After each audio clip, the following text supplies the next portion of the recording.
तो चलिए लगातार हम आपको बता रहे हैं नीति आयोग की बैठक होने जा रही है जिसमें एक एक करके नेता पहुंच रहे हैं और इस बैठक को लेकर ये खबर भी है कि इस पर इंडी गठबंधन खंड खंड होता हुआ दिख रहा है, क्योंकि कोई कह रहा है हम बैठक का हिस्सा बनेंगे, कोई कह रहा है कि हम बैठक से दूरी बनाएंगे। लेकिन ये समझना जरूरी है कि नीति आयोग की बैठक का आखिर एजेंडा क्या है।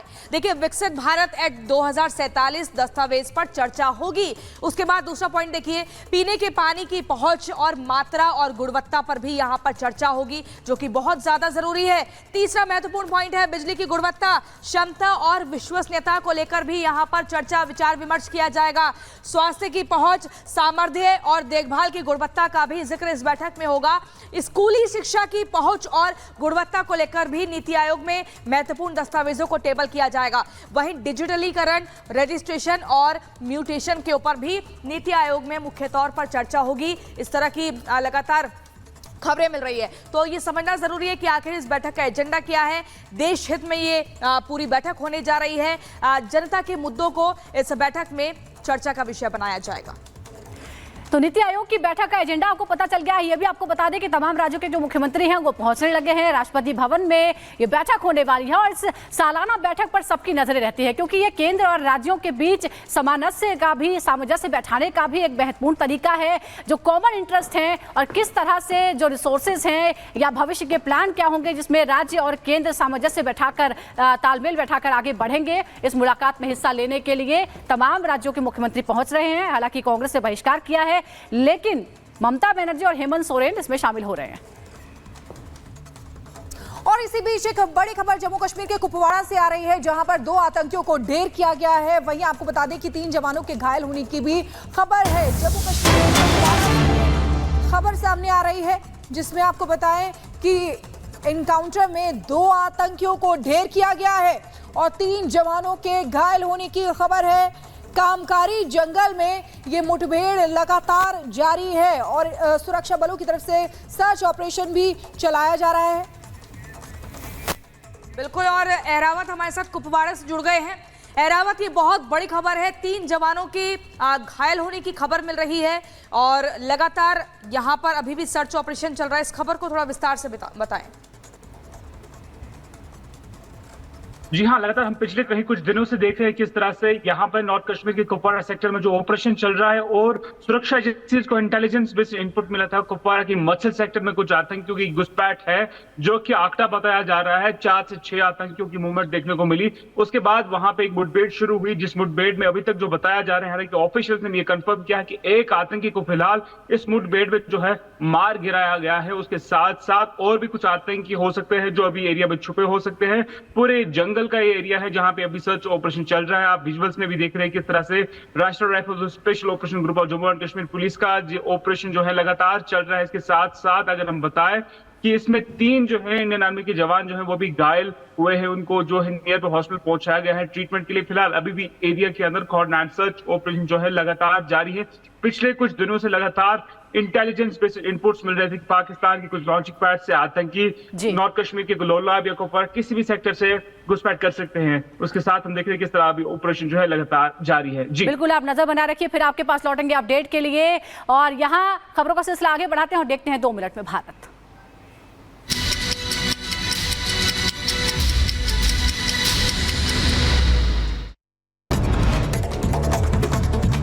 बेंगलुरु के एक पेइंग गेस्ट आवास में मृत पाई गई बिहार की महिला। सूचना के बाद घटनास्थल पर पहुंची पुलिस, शव को कब्जे में लेकर जांच शुरू की।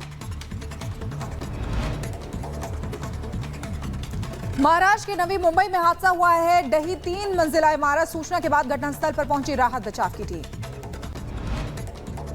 उत्तर प्रदेश के बाराबंकी में पुलिस और बदमाशों के बीच मुठभेड़। हाईवे पर ट्रकों से डीजल चोरी करता था संगठित गैंग। जवाबी फायरिंग में एक बदमाश को गोली लगी। ग्रेटर नोएडा की गौर सिटी में हादसा हुआ है। आईजीएल की पाइपलाइन में लीकेज होने की वजह से आग लग गई। किसी के हताहत होने की खबर नहीं है। हरिद्वार के कांगड़ा घाट पर तेज लहरों के बीच फंसा एक शख्स। एसडीआरएफ के जवानों ने कड़ी मशक्कत के बाद शख्स को बचाया। उत्तराखंड के नंदप्रयाग में बही सड़क आवागमन हुआ ठप। राहगीरों को करना पड़ रहा है परेशानियों का सामना। यमुनोत्री धाम में भारी बारिश के बाद तबाही का मंजर। बादल फटने से कई दुकानें बही, घरों में घुसा पानी। बारिश के बाद व्यवस्था दुरुस्त करने में जुटा प्रशासन। चमोली में लगातार हो रही बारिश से बद्रीनाथ में अलकनंदा नदी का जलस्तर बढ़ गया है। नदी किनारे रहने वाले लोगों को सुरक्षित स्थानों पर पहुंचाया जा रहा है। उत्तराखंड में भारी बारिश का सितम, पुल बहने से महामहेश्वर में फंसे यात्री, हेलीकॉप्टर की मदद से 106 लोगों का रेस्क्यू किया गया। जम्मू कश्मीर के कुपवाड़ा में सेना और सुरक्षा बलों के बीच मुठभेड़ हुई है। गोलीबारी के दौरान एक आतंकी ढेर किया गया है। 3 जवानों के घायल होने की भी खबर है। यूक्रेन दौरे पर जा सकते हैं प्रधानमंत्री नरेंद्र मोदी। अगस्त में पीएम मोदी का पहला दौरा, यूक्रेन का दौरा संभव। यूक्रेन दौरे पर राष्ट्रपति ज़ेलेंस्की से बात कर सकते हैं। गुजरात के सीएम भूपेंद्र पटेल का बड़ा ऐलान, अग्निवीरों को गुजरात की आर्म्ड पुलिस और एसआरपी की भर्ती में प्राथमिकता देने की बात कही। वो $30 ट्रिलियन करने के उद्देश्य से जो थीम है वो रखी गई है। इसी पर महत्वपूर्ण चर्चा जो है होती हुई नजर आने वाली है। इससे इतर अगर बात की जाए तो राज्यों के द्वारा जो रिपोर्ट तैयार की गई है, रिपोर्ट जो है वो नीति आयोग के समक्ष रखी जाएगी। उस रिपोर्ट पर फिर चर्चा होगी। इसके साथ साथ कई अन्य मसले हैं, चाहे वो बिजली का हो, स्वास्थ्य का हो, इससे इतर राज्यों और केंद्र सरकार के बीच समन्वय का मसला को, विकसित भारत बनाने को लेकर, इस पूरे मसले को लेकर, विकसित भारत बनाने को लेकर किस तरह से राज्यों की भूमिका हो सकती है, उस पर कहीं ना कहीं मंथन होता हुआ नजर आने वाला है। ये बात हुई नीति आयोग की बैठक की। लेकिन इससे इतर आज बीजेपी शासित राज्यों के मुख्यमंत्री और उप मुख्यमंत्रियों की भी एक बिल्कुल। देखिए दीपेश, एक तरफ नीति आयोग की बैठक है, इसमें कौन कौन शामिल होगा, इंडी के गठबंधन के लोग भी शामिल होंगे, लेकिन सवाल यूपी की राजनीति पर भी है। गणेश लगातार बने हुए हैं। गणेश, देखिए एक तरफ नीति आयोग की बैठक तो है ही, लेकिन उससे इतर जो अलग से मुलाकात होने वाली है, जिसकी संभावना है कि गृह मंत्री शाह और पीएम मोदी से योगी की मुलाकात हो सकती है, क्या संभावनाएं हैं? क्योंकि कल जिस तरह से दोनों डेप्यूटी सीएम फिर बैठक के बजाय दिल्ली पहुंच गए थे, उसे लेकर कई तरह के सवाल हैं। देखिए, जिस तरीके से आज बीजेपी के प्रदेश के मुख्यमंत्रियों की, अलग अलग प्रदेशों के मुख्यमंत्रियों की जो बैठक है दिल्ली के अंदर, ये बैठक महत्वपूर्ण है। लोकसभा चुनाव के बाद इस तरीके से बीजेपी की पहली बैठक है।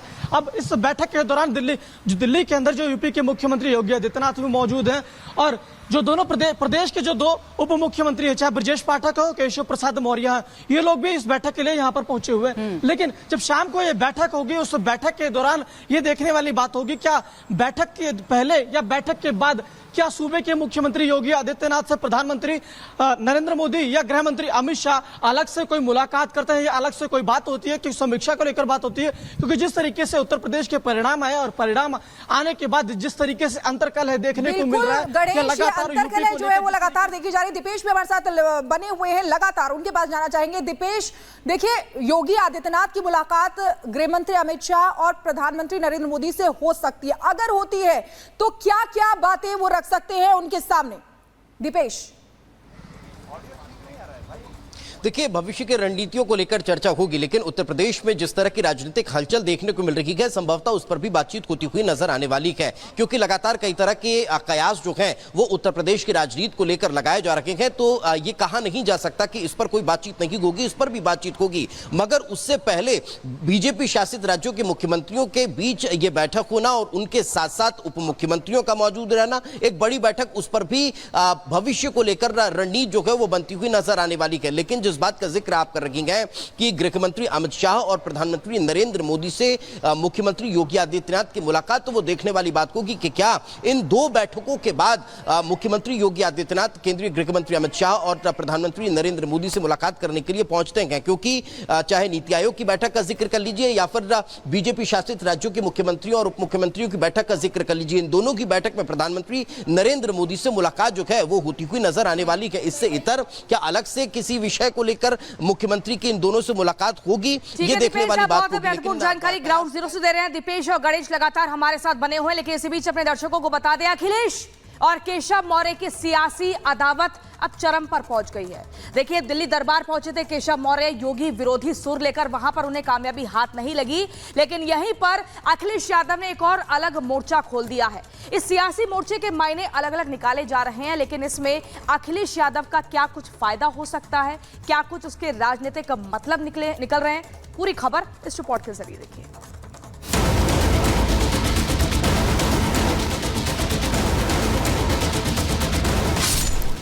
यूपी का सियासी पारा हाई, कौन मोहरा, कौन वाईफाई। अखिलेश केशव में छिड़ी जुबानी जंग, यूपी में क्यों मची हुड़दंग। कहते हैं सियासत में इतना लिहाज लाजमी है कि किसी मोड़ पर दो शख्सियत टकरा जाएं तो एक दूसरे से नजरें ना फिरनी पड़े, लेकिन लगता है कि समाजवादी पार्टी के मुखिया और उत्तर प्रदेश के डिप्टी सीएम केशव प्रसाद मौर्य दोनों ही इस लिहाज के पर्दे को गिरा देने पर आमादा हो गए हैं। यही वजह है कि दोनों ही नेता एक दूसरे के खिलाफ टीका टिप्पणी कर रहे हैं और एक दूसरे पर छीटाकशी करने से बाज नहीं आ रहे। इसी कड़ी में सपा अध्यक्ष अखिलेश यादव ने एक बार फिर यूपी के डिप्टी सीएम केशव प्रसाद मौर्य के खिलाफ सोशल मीडिया एक्स पर यूपी में चल रहे सियासी घमासान पर केशव प्रसाद मौर्य को निशाने पर लेते हुए तंज कसा है। उन्होंने लिखा है, लगता है डबल इंजन वालों के बीच एक और इंजन आ गया है जो दिल्ली लखनऊ के बीच शंटिंग करता है। ऐसा लग रहा है कि दो राजधानियों के बीच वो इंटरसिटी आवागमन सेवा चल रही है। हालांकि ये पहली बार नहीं है जब सपा अध्यक्ष अखिलेश यादव ने यूपी के डिप्टी सीएम केशव प्रसाद मौर्य को निशाना बनाते हुए ऐसा तंज कसा हो। दोनों के बीच वार पलटवार का यह सिलसिला कई दिनों से जारी है। हालांकि राजनीति के हर चाल भांपने वाले और सियासी गलियारों की सरगर्मी को बगैर थर्मामीटर लगाए भांपने वाले नेता ये जानते हैं कि दोनों के बीच जुबानी जंग के पीछे वजह क्या है। बावजूद इसके यूपी की राजनीति में चल रही एक खेमे की नूरा कुश्ती में जिस तरह से अखिलेश चुटकी ले रहे हैं और केशव प्रसाद मौर्य उनके तमाम बयानों पर दूने वेग के साथ पलटवार कर रहे हैं, उसे लेकर लखनऊ से लेकर दिल्ली तक चर्चा का बाजार गर्म है। मौर्य जी मोहरा हैं, दिल्ली के वाईफाई के पासवर्ड हैं। अगर दिल्ली वाले किसी से मिलते हैं तो लखनऊ वाले भी मिल रहे हैं किसी से, तो बताओ सरकार चलेगी ऐसे? यूपी की राजनीति के हर चाल समझने वाला प्रदेश का बच्चा ये समझ रहा है कि समाजवादी पार्टी के मुखिया अचानक केशव प्रसाद मौर्य पर इतना रस क्यों ले रहे हैं। इसमें दो राय नहीं कि लोकसभा चुनाव में सपा के परफॉर्मेंस ने अखिलेश का कॉन्फिडेंस बढ़ा दिया है, लेकिन केशव प्रसाद मौर्य को वाईफाई पासवर्ड बताने वाले इस हमले के पीछे उनका जो भी मकसद रहा हो, केशव प्रसाद मौर्य ने फौरन इसका जवाब दिया। उन्होंने अखिलेश यादव पर सीधा राजनीतिक अटैक करते हुए सोशल मीडिया एक्स पर लिखा, सपा मुखिया यादव अखिलेश और इनका कुनबा पिछड़े दलों और दलितों का कट्टर जन्मजात विरोधी है। सपा का पीडीए बहुत बड़ा धोखा है।